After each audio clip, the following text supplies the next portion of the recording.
2025च्या विधानसभेच्या निवडणुकीच्या प्रचारामध्ये देवेंद्र फडणवीसांनी शेतकऱ्याचा सातबारा कोरा करण्याचं आश्वासन दिलेलं होतं। महायुतीनं जाहीरनाम्याच्या माध्यमातून महाराष्ट्रातल्या शेतकऱ्यांना आश्वासन दिलेलं होतं की आम्ही सातबारा कोरा करू।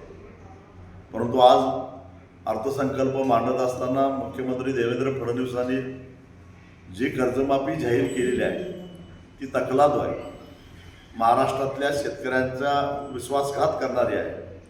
कारण या संदर्भामध्ये ऑक्टोबर महिन्यामध्ये आम्ही जेव्हा आंदोलन केलेलं होतं त्यावेळी सह्याद्री अतिथीगृहामध्ये झालेल्या बैठकीमध्ये सुद्धा मुख्यमंत्र्यांनी सातबारा कोरा करणार असल्याचा पुनरुच्चार केलेला होता।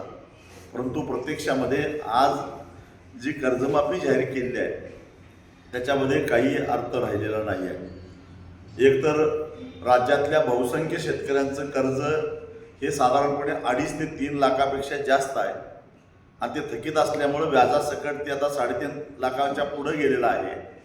असं असताना 2 लाखापर्यंतचं कर्जमाफीचा लाभ तेव्हा मिळेल जेव्हा वरची रक्कम बँकेमध्ये शेतकरी भरेल। परंतु यावर्षी झालेल्या ऑक्टोबर महिन्यातल्या अतिवृष्टीमुळं आणि एकूणच शेतीमालाचे भाव पडल्यामुळं सगळ्याच पिकांची लागवड करणाऱ्या शेतकरी हा पूर्ण अडचणीत आलेला आहे। वरचे पैसेच त्याला भरायला शिल्लक नाही आहे, तेव्हा तो पैसे भरणार कसं? म्हणजे वरची रक्कम न भरल्यामुळं कुणी यांच्यामध्ये पात्र होणार नाही। 15 ते 17% शेतकऱ्यांना काही अंशी याच्या दिलासा मिळू शकेल।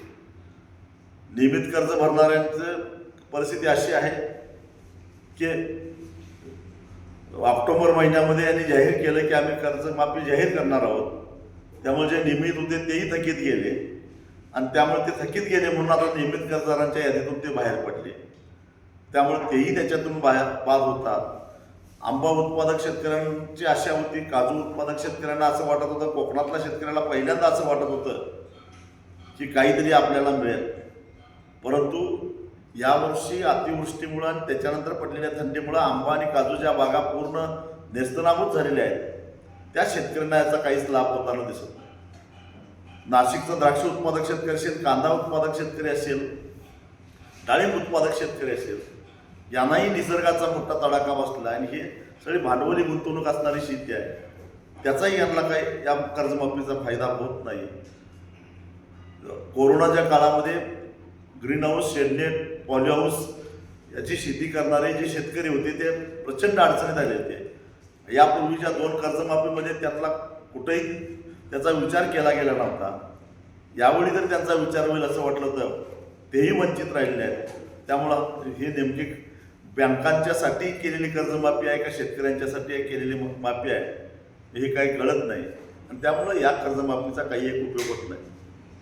ऑक्टोबर आणि नोव्हेंबर महिन्यामध्ये जी काय प्रचंड अतिवृष्टी झाली होती त्याच्यामध्ये कापूस, सोयाबीन आणि सगळ्याच पिकांचं मोठ्या प्रमाणामध्ये नुकसान झालेलं होतं आणि त्या नुकसान झालेल्या शेतकऱ्यांना नुकसान भरपाई देत असताना कर्जमाफीचा लाभ मिळेल असं गाजर दाखवलं गेलं आणि कर्जमाफीचाही लाभ नाही, अशी अत्यंत निराशाजनक अशा प्रकारची ही सगळी घोषणा आहे।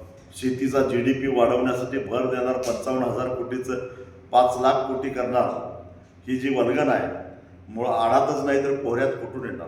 त्यासाठी भांडवली गुंतवणूक करावी लागते आणि ती करत असताना शेतकरी शेतीमध्ये भांडवली गुंतवणूक करण्यासाठी सक्षम असावा लागतो। ती सक्षमता शेतकऱ्यांच्यामध्ये नसेल तर ह्या केवळ वल्गना आहेत, कविकल्पना आहेत, त्यातून काहीही साध्य होणार नाही।